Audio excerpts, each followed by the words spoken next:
ransomware, phishing, malware. These are no longer words reserved for the most IT savvy among us. They have become part of everyday language for consumers and businesses. The attacks are getting more and more sophisticated with a lot more capable tools that, sometimes even security agencies or cyber units may not be ready for or aware. We are moving in towards a more knowledge and more IP-centric economy as it goes. There's going to be increased level of soft assets, IP assets within companies itself. Even strategies, company strategies are something that's really, really confidential, right? So equipping our workforce with that level of savviness and capability becomes really, really important in protecting our enterprises, retaining that value, and not being exploited and being able to grow from there. In light of rising cyber threats, the Singapore Business Federation's SME Committee has highlighted building cyber resilience as one of their 4 main recommendations for the Singapore budget this year. They hope that all local companies, particularly SMEs, start doing an assessment of their cybersecurity risks. I think companies really should think about how they organize their information, how they organize how staff should share their information, where it should be stored, and whether the way they store it is safe, secure, and how staff should access information, and and how they should share information with customers or how they should share information internally. These are all protocols that companies should establish as standard operating procedures. For many SMEs, though, cost remains an obstacle. Experts say this is one area where the Singapore budget can help.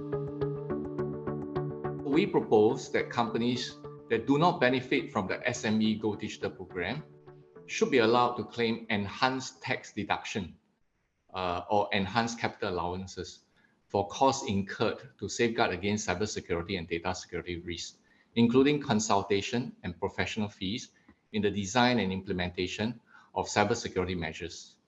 We also propose that companies that invest in cybersecurity solutions and other digitalization tools should also be given the opportunities to convert capital allowances on such expenditures into cash grant, as was available in the past under the PIC cash payout scheme. This would also give companies immediate help to finance their digitalization initiatives. PwC says another big challenge is awareness. Many businesses may not be aware of their exposure to cyber threats, especially if they are in more traditional sectors. This is very, very important for all companies to first ensure they understand the business exposure to cyber risk, and then do the necessary to beef up their cybersecurity posture to protect them against data loss or financial loss due to cybercrime. So even if you do not do business on the internet, you can also be exposed to cyber risk.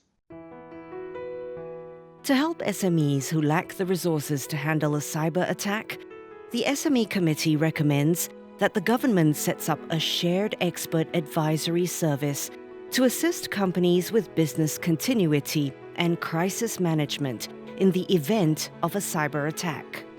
They also recommend the introduction of a cybersecurity assessment tool for companies to diagnose their cyber readiness and nationwide cybersecurity training for employees.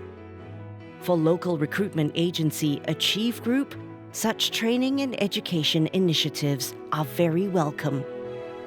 All these are things affecting all of us. We are very concerned. So we need to have that kind of understanding, what is going on within the market, so that we will be able to protect ourselves against such cyber attacks or such scams in the market. Mr. Yim says that he is thankful for the measures that the government has put in place to help SMEs in their digital transformation. He says the Productivity Solutions Grant or PSG, was especially helpful in supporting his company's own IT journey, and he hopes it will be extended. This grant is only for first year, and even though it's heavily subsidized, but it's only for the only first anniversary year. SME bosses may not have a lot of these financial resources to look into this aspects of additional cost towards our business. So if the government could consider maybe a second year or third year even tapered down of such grants, I think that will be more than welcome to me and also my fellow business leaders as well.